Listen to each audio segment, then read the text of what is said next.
Hi! Nagapattinam style தேங்காய் பால் மீன் குழம்பு எப்படி பண்ணுறதுன்னு பார்க்கலாம். ஃபஸ்ட்டு வந்து ஒரு மிக்ஸி ஜாரில் நம்ம வந்து வெங்காயமும், தக்காளியும் நல்லா நைஸா அரைச்சி எடுத்துக்கலாம். பெரிய வெங்காயம் 1 வெங்காயம் எடுத்து போட்டுக்கோங்க.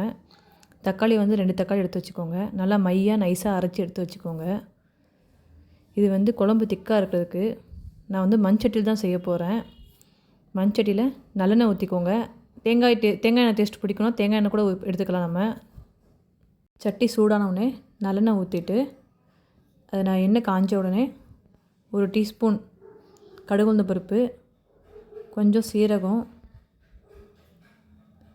கொஞ்சம் வெந்தயம், அப்புறம் கருவேப்பிலை, 2 பச்சை மிளகாய் கீரி போட்டுக்கோங்க. நான் வந்து சின்ன வெங்காயம் எடுத்துக்கிறேன் தாளிக்கிறதுக்கு, குழம்பு தாளிக்கிறதுக்கு.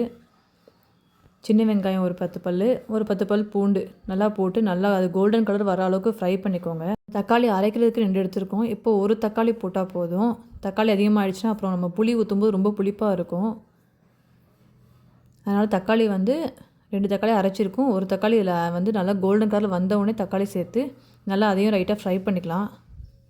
நல்லா ஃப்ரை பண்ணிவிட்டு நம்ம மையாக அரைச்சி எடுத்தோம்ல தக்காளி வதங்கின உடனே லேசாக ஒரு 2 நிமிஷம் வதக்கினா போதும். வதக்கின உடனே அந்த மசாலாவையும் போட்டு நல்லா எண்ணெய் பிரிஞ்ச அளவுக்கு வதக்கிக்கோங்க. நான் அதில் வீடியோவில் வந்து ஸ்கிப் ஆகிடுச்சு, நான் காட்டலை.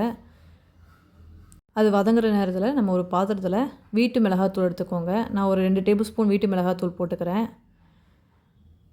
அப்புறம் இதில் ஒரு தக்காளி போட்டு நல்லா கையில் கரைச்சி ஊற்றலாம். கையில் கரைச்சி ஊற்றினா நமக்கு டேஸ்ட் நல்லாயிருக்கும். மொத்தம் நான் 4 தக்காளி சேர்த்துக்கிறேன். தக்காளி நம்ம நிறைய எடுத்துக்கிறதுனால புளி கொஞ்சமாக எடுத்துக்கலாம்.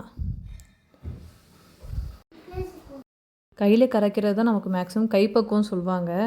இப்போலாம் அதில் எல்லாருமே விட்டுட்டோம் நம்ம. ஆனால் கையில் நல்லா கரைச்சி அந்த கைப்பக்குவத்தில் காட்டுவோம். இப்போ நல்லா அது வதங்கியிருக்கும். நமக்கு எண்ணெய் பிரிஞ்சு வர அளவுக்கு நம்ம வந்து அந்த வெங்காயத்தையும் தக்காளியும் பச்சையாக அரைச்சி வச்சுருக்கனால அதில் போட்டு நல்லா எண்ணெய் பிரிஞ்சு வர அளவுக்கு நம்ம வதக்கி எடுத்துக்கணும். அந்த இது சேர்க்குறதுனால நமக்கு வந்து மீன் குழம்பு வந்து நல்லா திக்காக இருக்கும். வதங்கிடுச்சா பார்க்கலாம், நம்ம திறந்து பார்க்கலாம். பாருங்கள் நல்லா வதங்கிடுச்சு. வெங்காயம் தக்காளி எண்ணெய் பிரிஞ்சு வந்துடுச்சு எல்லாமே, நம்ம மசாலா போட்டது எல்லாமே. இப்போ வந்து நம்ம வந்து கையில் கரைச்சி வச்ச மிளகாத்தூள் தக்காளி மசாலாவை ஊற்றிடலாம். இது நல்லா கொதிக்கட்டும். இது வந்து ஒரு கிட்டத்தட்ட 20 மினிட்ஸ் கொதிக்கணும். கரெக்டாக டைமிங் வந்து சொல்லணும்னா 20 நிமிஷம் கொதிக்கணும். எல்லாருமே 10 நிமிஷம் கொதித்து எண்ணெய் பிரிஞ்சு வந்தவுடனே அடுத்த ஸ்டெப்புக்கு போயிடுவாங்க. கிடையாது. இது அந்த தக்காளி வெங்காயம் அந்த மசால் தூள் எல்லாமே அப்படியே மெர்ஜாகி வரணும். நல்லா கொதித்து வரணும். 20 மினிட்ஸ் நல்லா கொதிக்க விட்டுருங்க. கொஞ்சம் உப்பு போட்டு, நான் கல் உப்பு தான் எப்போவுமே சேர்த்துப்பேன். உங்களுக்கு தேவையான அளவு கல் உப்பு போட்டுக்கோங்க. இது நல்லா கொதிக்கட்டும். ஒரு கொதி வந்தவுடனே நம்ம புளி வந்து ஒரு லெமன் சைஸ் புளி எடுத்துக்கோங்க. அதை வந்து ஊற்றிக்கலாம், நம்ம புளி ஊற்றிக்கலாம். நல்லா கொதிக்கட்டும். நம்ம மூடி போட்டு வெயிட் பண்ணலாம். கொதித்த உடனே புளி தண்ணி ஊற்றிக்கலாம். நம்ம கொதிக்கிறதுக்கு முன்னாடி ஊற்றினா நமக்கு அந்த மசாலாவோட பச்சை வாசனை போகாது. ஆனால் ஒரு லைட்டாக கொதிக்க ஆரம்பிச்சதுக்கப்புறம் நான் புளி தண்ணி ஊற்றுறேன். புளி தண்ணி ஊற்றிட்டு ஒரு 20 மினிட்ஸ் வந்து நம்ம கொதிக்கணும். அதான் அந்த குழம்பு வந்து நமக்கு திக்காக வரும். நல்லா டேஸ்ட் நல்லா இருக்கும். எண்ணெய் பிரிஞ்சு வந்தவுடனே இறக்காதீங்க. இப்போ வந்து நல்லா கொதிக்கட்டும். இப்போ வந்து நம்ம வந்து தேங்காய் பால் ரெடி பண்ணிக்கலாம். தேங்காய் பால் வந்து ஒரு அரை மூடி தேங்காய் எடுத்து வச்சுக்கலாம் நம்ம. அதில் வந்து முதல் பால் 2 பால், அதுக்கு மேலே எடுக்காதீங்க. முதல் பால் 2 பால், 2ஆம் பால் இதை எடுத்து நம்ம தனியாக ஒரு கிணத்துல வச்சுக்கலாம். இப்போ பாருங்கள் நல்லா கொதிச்சு, நான் 20 மினிட்ஸ் கொதிக்க விட்டுருக்கேன். நல்லா கொதித்து அந்த எண்ணெய்லாம் பிரிஞ்சு குழம்பும் நல்லா லைட்டாக அந்த தண்ணி கம்மியாக இருக்குது பாருங்கள்.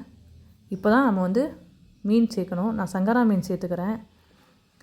தேங்காய் பால் மீன் குழம்புக்கு ஒன்று சங்கரா மீன் சேர்க்கணும், இல்லைனா வெலை மீன் சொல்லுவாங்கள்ல ஐயா, அதை சேர்த்துக்கோங்க. இதான் டேஸ்ட் சூப்பராக எடுத்து கொடுக்கும்.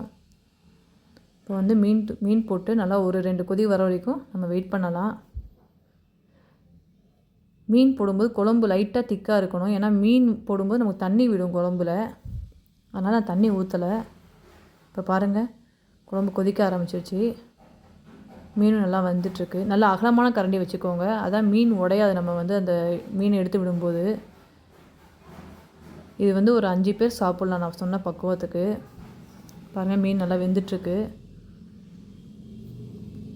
இந்த குழம்பு நல்லா கொதித்து ஒரு 5 நிமிஷம் ஆகும். 5 நிமிஷம் ஆனதுக்கப்புறம் நம்ம தேங்காய் பால் சேர்த்துக்கலாம். இப்போ தேங்காய் பால் சேர்த்துக்க போகிறேன். பாருங்கள் முதல் பால் 2ஆம் பால் ரெண்டுமே நான் ஊற்றிட்டேன். ஊற்றிட்டு ரொம்ப கொதிக்க விடக்கூடாது. தேங்காய் பால் ஊற்றிட்டோன்னா ஒரு கொதி வந்தோடனே இறக்கிடணும். அதான் டேஸ்ட் நமக்கு நல்லா எடுத்து கொடுக்கும். நல்லா வாசனையாக சூப்பராக இருக்கும். கடைசியில் கொத்தமல்லி போட்டு இறக்குனா நாகப்பட்டினம் ஸ்டைல் தேங்காய் பால் மீன் குழம்பு ரெடி. இது சுட சுட சாதத்துக்கு சாப்பிட்றதுக்கு சூப்பராக இருக்கும். நீங்களும் ட்ரை பண்ணுங்கள். என் வீடியோ பிடிச்சிருந்தா மறக்காமல் ஷேர் பண்ணுங்கள், சப்ஸ்கிரைப் பண்ணுங்கள்.